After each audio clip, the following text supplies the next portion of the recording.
introduction part, there are two kinds of nutrient, macronutrient and micronutrient. Macronutrients means a nutrients which is required in a measured quantity. So that comes under to a macronutrients which is required in more amount. So we can consider it as a macronutrients. Let's see the answer. The macronutrients are those nutrients which are required in large quantity for the growth and development of plants. Since they are required in large quantities, they are known as macronutrients. The 6 macronutrients required for the all over growth and the 6 macronutrients required by the plants are the nitrogen, phosphorus, potassium, calcium, magnesium and the sulfur. These 6 nutrients that comes under to a macronutrients. Macronutrients means these 6 nutrients is required in a large quantity for the sufficient growth. That's why we consider it as a macronutrients. Let's see one more time. The question is, what are the macronutrients and why they are called a micronutrients? So the answer is, micronutrients are those nutrients which require in large quantities for growth and development of the plant. Since they are required in large amount, or you can say the large quantity, they are known as micronutrients. And the total 6 macronutrients were there. That is nitrogen, phosphorus, potassium, calcium, magnesium and sulfur. These 6 nutrients is required plant in a large quantity. That's why the 6 nutrients that comes under to a macronutrients. It is required in large quantity for the growth purpose. So these 6 nutrients, nitrogen, phosphorus, potassium, calcium, magnesium and sulfur. These 6 nutrients is required in a larger quantity for all our growth of the plant. So these 6 nutrients is comes under to the category of macronutrients. Now let's move further. Question number 2. How do plants get nutrients? There are 2 ways by which plants get nutrients. The first one from the soil and the second one from the atmosphere, is the air, we can say that. So let's see the answer. The plants get nutrition from the air, like the carbon, oxygen, hydrogen, that all the nutrients comes from the air. Water itself also plays a vital role for the growth.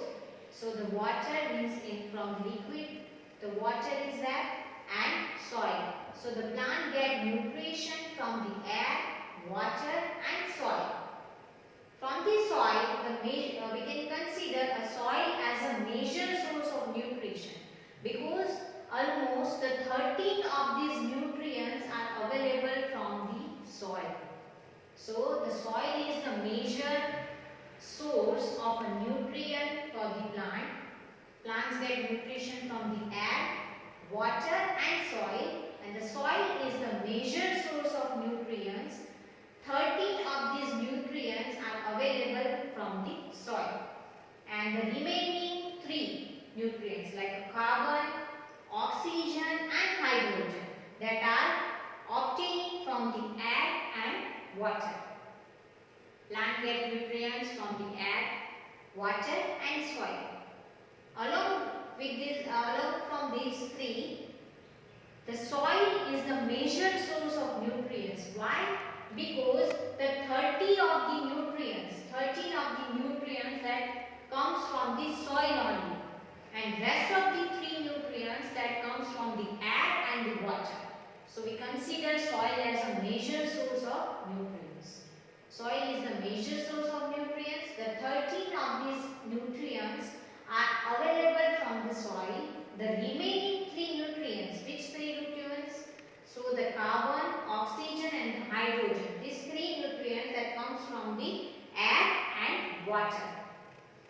So like this plant get the nutrients. Let's see one more time. The question is, how do plant get nutrients? So the plant get nutrition from the air, water and soil. Soil is the major source of nutrients. The 13 of these nutrients are available from the soil, and the rest of the 3, that is comes from the water and the air. Which of the 3? Carbon, oxygen and hydrogen. Now let's move further. Page number 207 in textbook. Question number 1. Compare the use of manure and fertilizer in maintaining the soil fertility. Here we have to write down about the manure and fertilizer, in which for the maintaining soil fertility, we have to keep this point in the mind, and according to that we have to compare between the manure and the fertilizer.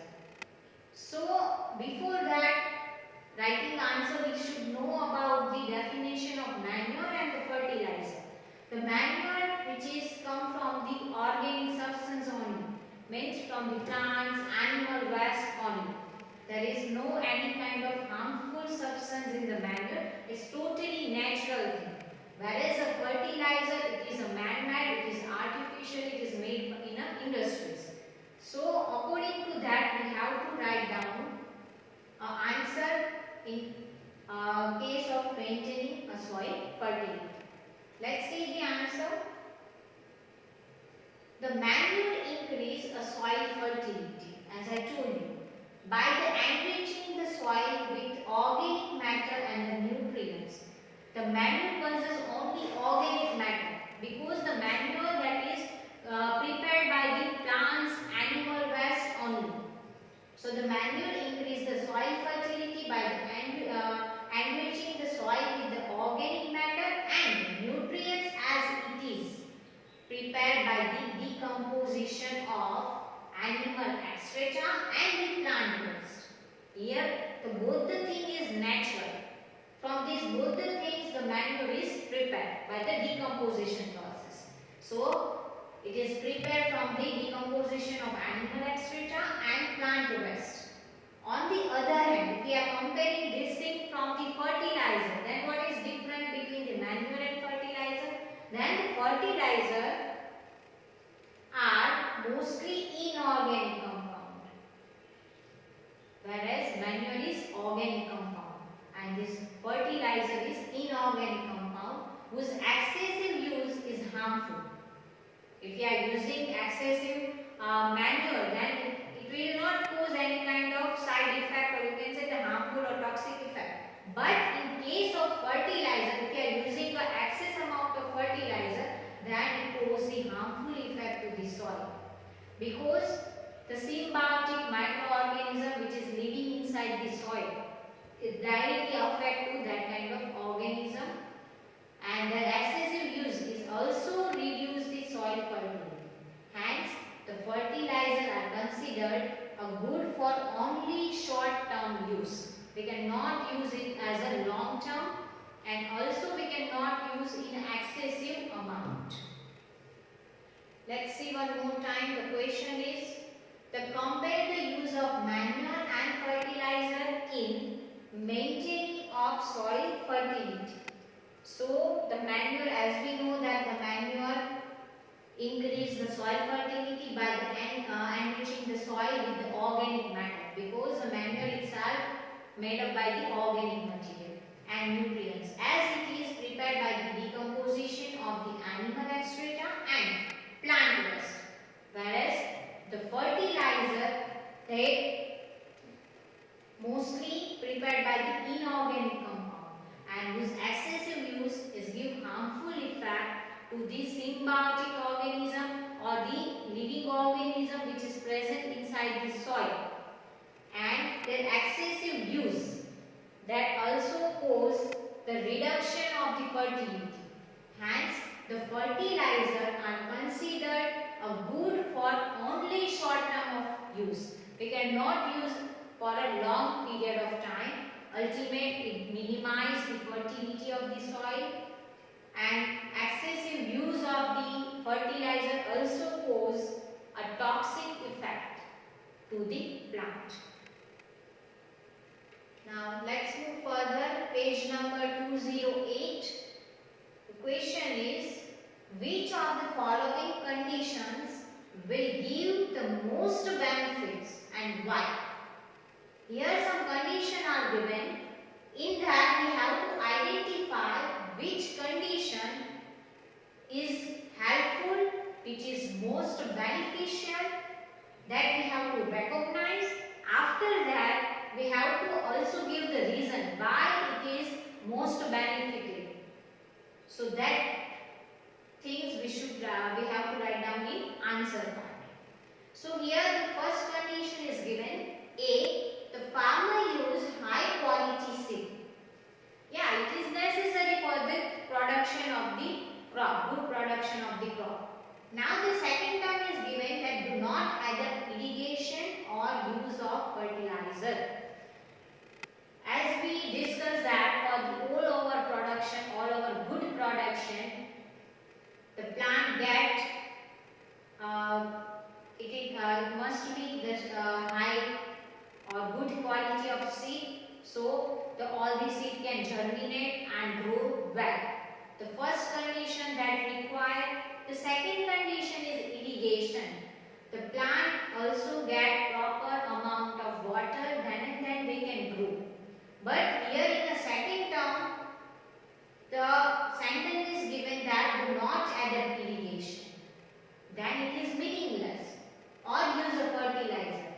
Soil, or you can say the plant get the nutrition from the soil. If the fertilizer is not used, then the nutrition from the soil, plant cannot get proper amount of nutrition. So the second clause is not appropriate. Now let's move further. B condition.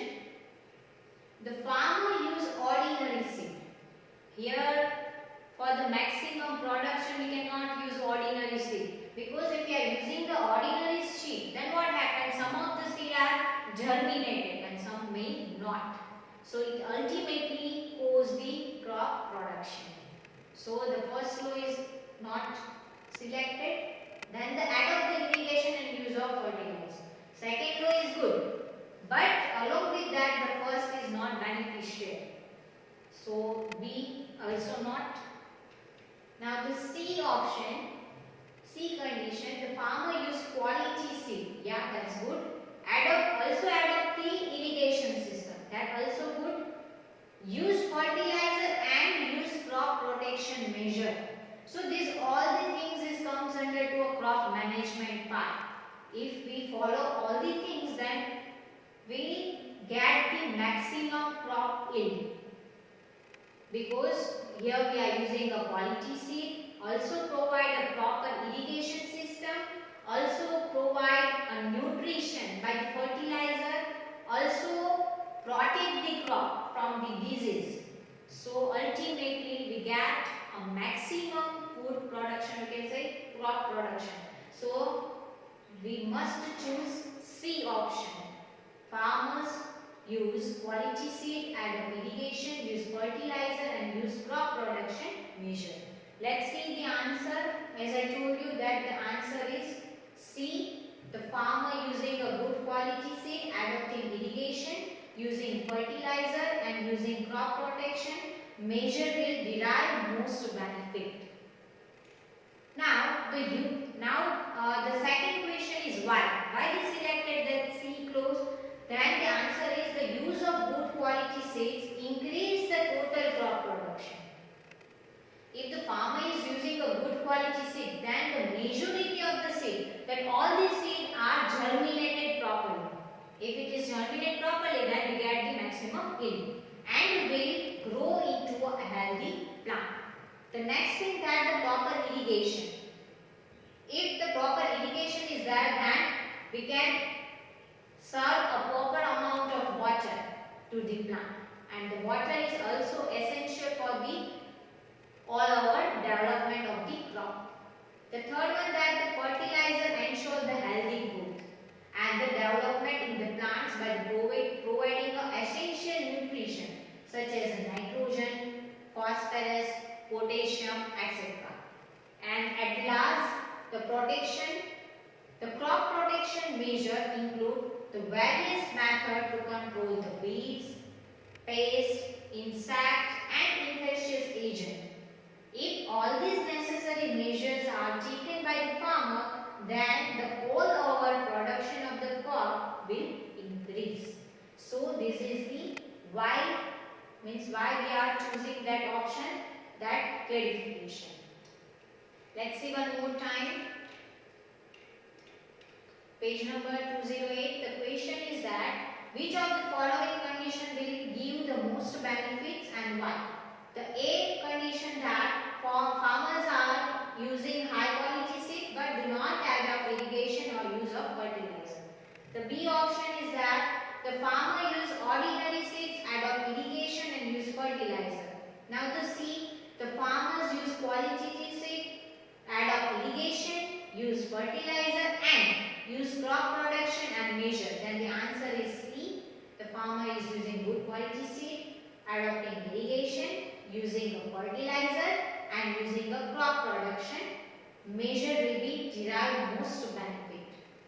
Now the use of good quality seed that increase the total amount of production, and if the farmer is using a good quality of the seed, then all these seed is germinated. If the seed, all the seed is germinated, ultimately it give the maximum yield. Then the proper irrigation method that improve the water availability to the crops, and the fertilizer which ensure the healthy growth and the development, because from the fertilizer only the plant gets the nutrients. So by the fertilizer it is provide the essential nutrients such as nitrogen, phosphorus, potassium, etc.